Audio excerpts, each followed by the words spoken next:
I think the success of athletes and artists differ and they have similarities. Well, with athletes, you know, they have averages. You win and you get a trophy. But, you know, the impact is measured different because, you know, you certified win and championship and you get that. But as an artist, you can have an impact bigger than any number may say, and you can see that impact affecting the world. But I do look at athletes and see beyond just their averages and numbers, some of the most impactful athletes are those that bring out that greatness within themselves that in return affects the fans and affects us and inspires us. And those athletes that do stand up for something seem to be the ones that we hold the highest.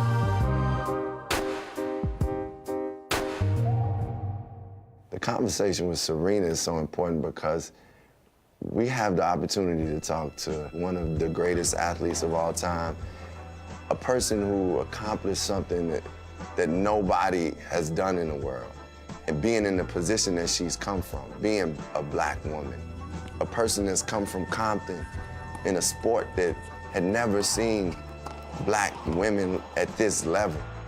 It's who she is, what she's represented throughout the generations, the way she's speaking up. It's just important for us to hear from her because you only get one Serena in many lifetimes. When did you first meet Serena? Do you remember that? I first met Serena at a great event in Hollywood, and it was just fun. And Serena Williams and Venus Williams were there. So I met Serena at that event, at that party, and we just, you know, had a great time and got to know her as a wonderful human being. I ain't going anymore.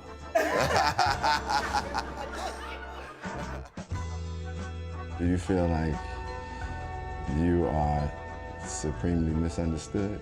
I feel like in the beginning of this journey, I don't want to say my career because my career is just my life more than my career, you know.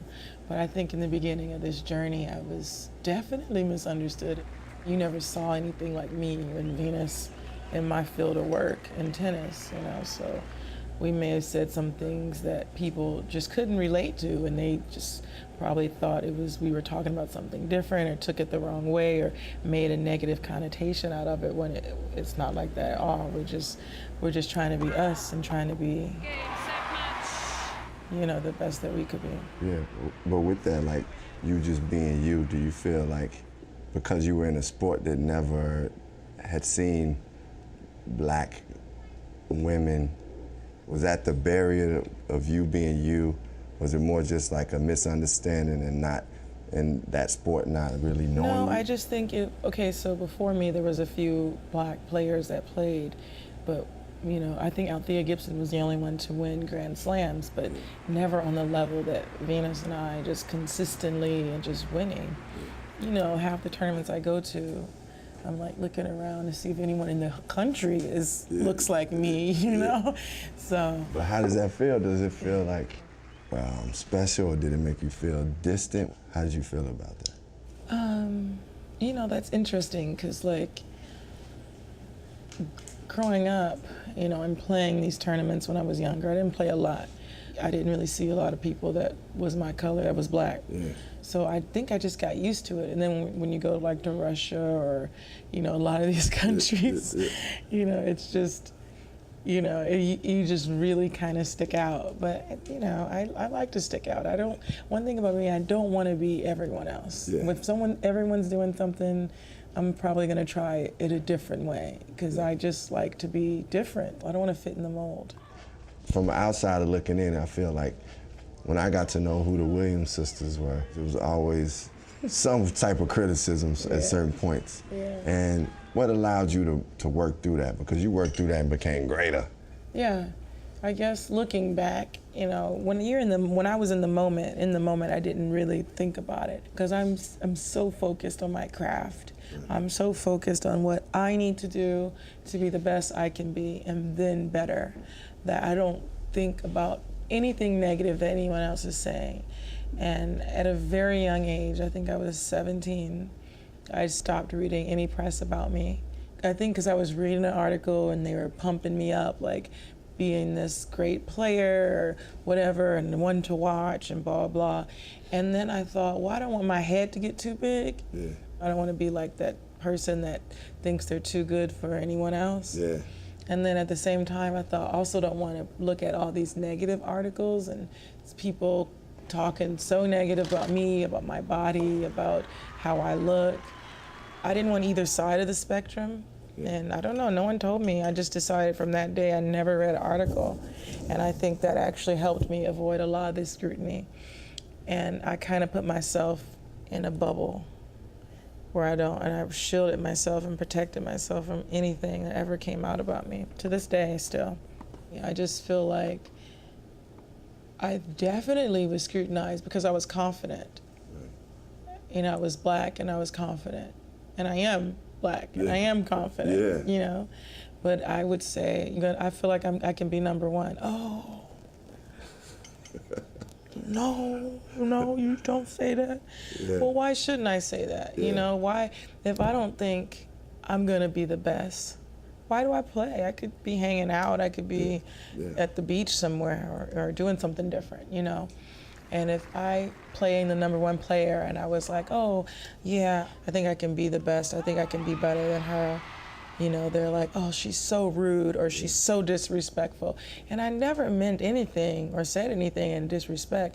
My dad always taught me, if you want to do something, you write it down, you believe it, you study it, and then you believe that it's going to happen. So I believed that I was going to be number one. I believed that I could have been better than who was number one at that point. Right.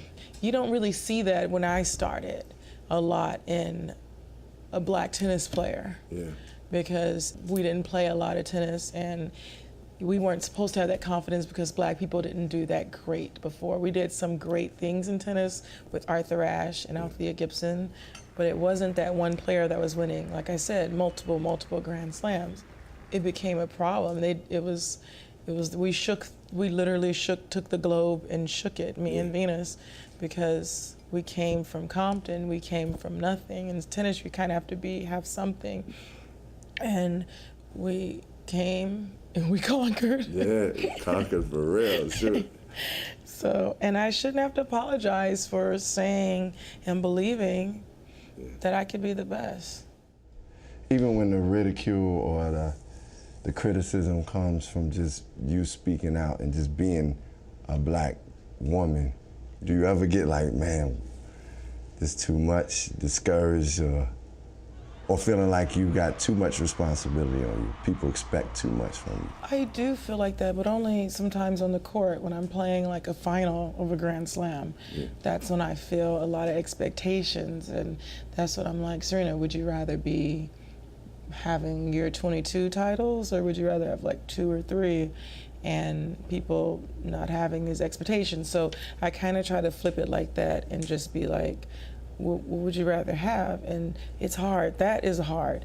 As for being a black woman and being someone that's black in America and representing this country when I'm playing and when I'm doing things, I don't feel any pressure. And I like I said, I embrace it. And I know it sounds weird because I know a lot of people, when they're in this position, they kind of feel pressure, they kind of feel a different way, but I don't. I've never felt that way. Coming up on The Undefeated In Depth. I was at Wimbledon this year, and I don't know someone got killed, and I just was over it. It's too much, and it hurts me.